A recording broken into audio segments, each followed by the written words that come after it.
Hi నమస్తే, welcome to Myra media. నేను మీ కేవీఆర్. యుద్ధానికి ముందే అస్త్రసన్యాసాలు చేసినట్టుంది ఆంధ్రప్రదేశ్ లో ప్రతిపక్షాల పరిస్థితి. చంద్రబాబు నాయుడు ఏమో వాలంటీర్ల పేరెత్తడానికి, పెన్షనర్ల పేరెత్తడానికే గజగజ వణికిపోతుంటే, మరోవైపు పవన్ కళ్యాణ్ ఏమో హై ఫీవర్ సోకి ఆయన హైదరాబాద్ తిరిగిపోయినట. పిఠాపురం నుంచి హుటాహుటిన ఆయనను హైదరాబాద్ తరలించారంట. తెనాలి పర్యటన కూడా రద్దు చేసుకుని ఆయన హైదరాబాద్ పయనమయ్యారని చెప్పి సోషల్ మీడియాలో వార్త, జనసేన అఫీషియల్ పేజ్లో నోట్ వచ్చిందనమాట. ఇక బీజేపీ అయితే ఈ పెన్షన్లకు సంబంధించి ఏమాత్రం ఏ ఒక్క నేత కూడా మాట్లాడే పరిస్థితి లేదు. ఇట్లా మూకుమ్మడిగా అంటే కూటమి కట్టగట్టుకొని వచ్చిన ఈ కూటమిలోని 3 కీలకమైన పార్టీలు ఈరోజు ఏపీలో అవలంబిస్తున్న విధానం అనమాట. ఒకవైపు అవ్వాతాతలంతా రోడ్ల మీద పడిగాపులు కాస్తా సెక్రటేరియట్ల ముందు ఎదురు చూపులు చూస్తూ తమ వంతు ఎప్పుడు వస్తుందో ఎట్లా అని ఆవేదన చెందుతూ ఉంటే, వీళ్ళేమో ఇట్లా పలాయనం చిత్తగిస్తున్నారు అనమాట. ఇది ఆంధ్రప్రదేశ్ ప్రజల మీద ప్రతిపక్షాలకున్న చిత్తశుద్ధి. ఒకసారి ఆంధ్రప్రదేశ్ వ్యాప్తంగా ఎట్లాంటి పరిస్థితులు కనిపిస్తున్నాయో ఒకసారి చూడండి.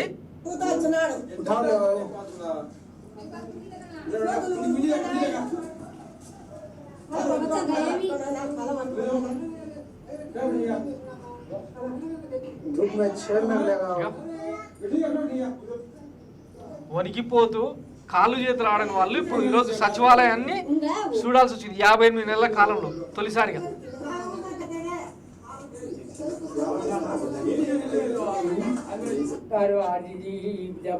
సమాధే చంద్రబాబు వాడి కొడుకు కానీ ఆడు కానీ పవన్ కళ్యాణ్ కానీ అవి డిపాజిట్లు రావు.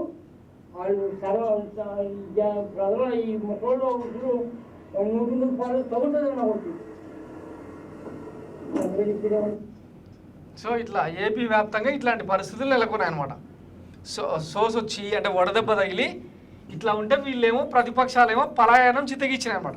పింఛన్ల దెబ్బకు బయటకు రాని చంద్రబాబు, ఏపీ నుంచి హైదరాబాద్కు పవన్ కళ్యాణ్, పత్తా లేకుండా పరారైన బీజేపీ, వీళ్ళు ఆంధ్రప్రదేశ్ ప్రజలకు మేలు చేస్తారంట. 4 మోస్తే తప్ప నామినేషన్ లేని దుస్థితిలో చంద్రబాబు ఉంటాడు. వీళ్ళు దెబ్బలు కట్టడం, జాకిలు పెట్టి లేపడం, ఈ పచ్చపత్రికల్లో రోతరాతలు ఇవన్నీ అవసరం ఆంధ్రప్రదేశ్కి. ఈరోజు 66 లక్షల మంది పెన్షనర్ల ఉసురు తగిలి వీళ్ళంతా రేపు ఏమైపోతారో అన్న చర్చ పెద్ద ఎత్తున జరుగుతుంటే, చంద్రబాబు ఏమో ఒకవైపు లెటర్లు రాస్తా ఉన్నాడు. ఈసీకి, సిఎస్కు, డీజీపీకి ఇట్లాంటి వాళ్ళకి లేఖలు రాస్తా కూర్చున్నాడు అనమాట. గతంలో ఇట్లనే కరోనా టైంలో ఏదో ప్రతిపక్ష నేతగా తన పతారో చూపించుకోవాలి కదా, ఇంకో ఇట్లా గాజు గ్లాస్ అడ్డం పెట్టుకొని రివ్యూలు చేస్తాడు. కరోనా టైంలో కూడా ఇంతే, ఇంట్లోకి వెళ్ళి బయటకు వెళ్ళకుండా జూమ్ మీటింగులు నానా హంగామా చేస్తాడు. వీళ్ళందరినీ ఒకసారి మీరు గుర్తుపెట్టుకోండి. ఆంధ్రప్రదేశ్లో ప్రజా సమస్యలు అనేవి లేవా? అంటే జగన్మోహన్ రెడ్డి సర్కారులో స్వర్ణయుగం నడుస్తుందా? వీళ్ళు రాసినట్టు పచ్చపత్రికలో రాసినట్టు పొద్దున్న లేస్తే అరాచక పాలన, అప్రజాస్వామిక పాలన, రాజ్యాంగాన్ని కూని చేస్తూ ఫ్యాక్షనిస్టు పాలన, రాయలసీమ రౌడీ పాలన అని చెప్పి చెప్తున్నారు కదా. మరి ఏ ఒక్క సమస్య మీదనన్నా వీళ్ళు ఒక ప్రజా ఉద్యమం నడిపినరా? అమరావతి లాంటి, బ్రహ్మరావతి లాంటి స్పాన్సర్డ్ పెయిడ్ ప్రోగ్రామ్స్ కాకుండా ఒక్క విషయం మీద, కరెంటు కోతల మీదనా, లేదంటే కరెంటు ఛార్జీల మీదనా, పెన్షన్లు వాలంటీర్ల మీద ఇవ్వకుండానా ఏ ఒక్కటన్నా చేసిరా పోరాటాలు వీళ్ళు? ఇప్పుడు వచ్చి ఓట్లు ఏ మొహం పెట్టుకొని అడుగుతారు? ఇప్పుడు ఈయన మాట్లాడుతున్నాడు ముసలాయన, మా ఉసురు తగిలి అందరూ పోతారు, డిపాజిట్ కూడా రావని చెప్తారు. వీళ్ళకి ఏం సమాధానం చెప్తారు? ఈ 58 నెలల కాలంలో ఏ రోజు కూడా సచివాలయం ముఖం చూడని వాళ్ళంతా ఇప్పుడు చేతికర్రలు పట్టుకొని ఒక 4 సాయం పట్టుకొని పోయి ఆడ పడిగాపులు కాయాల్సిన పరిస్థితి, క్యూ లైన్లు. నిన్న మొన్ననేమో ఇదే పచ్చపత్రికల్లో మనమే రాపించినాము వార్తలు, ఖజానా ఖాళీ చేసిండు, పెన్షన్లకు డబ్బులు లేవని. మళ్ళీ మన పత్రికలోనే రాస్తాం. సిగ్గులేని జన్మలు. ఇక తిట్టి నోరు నొస్తుంది తప్పిస్తే వీళ్ళకి బుద్ధి రాదు, సిగ్గు రాదని మాకే కాదు ఆంధ్రప్రదేశ్ ప్రజలకు కూడా క్లారిటీ వచ్చింది. సో ఇక వచ్చే ఎన్నికల్లో మేము 13వ తారీఖు, ఇంకెంతో దూరం లేదు, పట్టుమని 40 రోజులు ఉంది. ఈ గ్యాప్లో ఏం చేయాలన్నది ఇక మీరు నిర్ణయం తీసుకోండి. జగన్మోహన్ రెడ్డి పాలన బాగుందా బాగాలేదా, ఈ ప్రతిపక్షాల వైఖరి ఎట్టుంది, వీళ్ళ చిత్తశుద్ధి ఏంది ప్రజల మీద?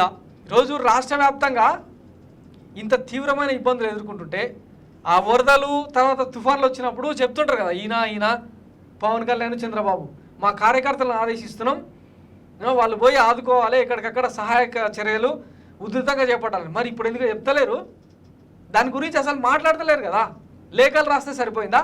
పెట్టాల్సిన పెంట అంతా పెట్టేసి నిమ్మగడ్డ రమేష్ కుమార్ చౌదరిని అడ్డం పెట్టుకొని చేయాల్సిందలా చేసేసి ఇప్పుడు సైలెంట్గా ఉంటే సరిపోద్దా? సో ఇక వీళ్ళకి ఓటుతోనే బుద్ధి చెప్పడం తప్పిస్తే వేరే ఆప్షన్ లేదు. ప్రతి 5 ఏళ్ళకోసారి వచ్చే ఎన్నిక ఇది. జనరల్గా ఏ ప్రభుత్వమైనా కూలిపోవాలంటే అంతులేని రోత పుడితే జనాలకు అసహ్యం కలిగితే మార్పు కావాలని కోరుకుంటే తప్ప ప్రభుత్వాలు మారిన చరిత్ర ఎక్కడా లేదు. తొలిసారిగా ప్రతిపక్షాల మీద ఆంధ్రప్రదేశ్ ప్రజలు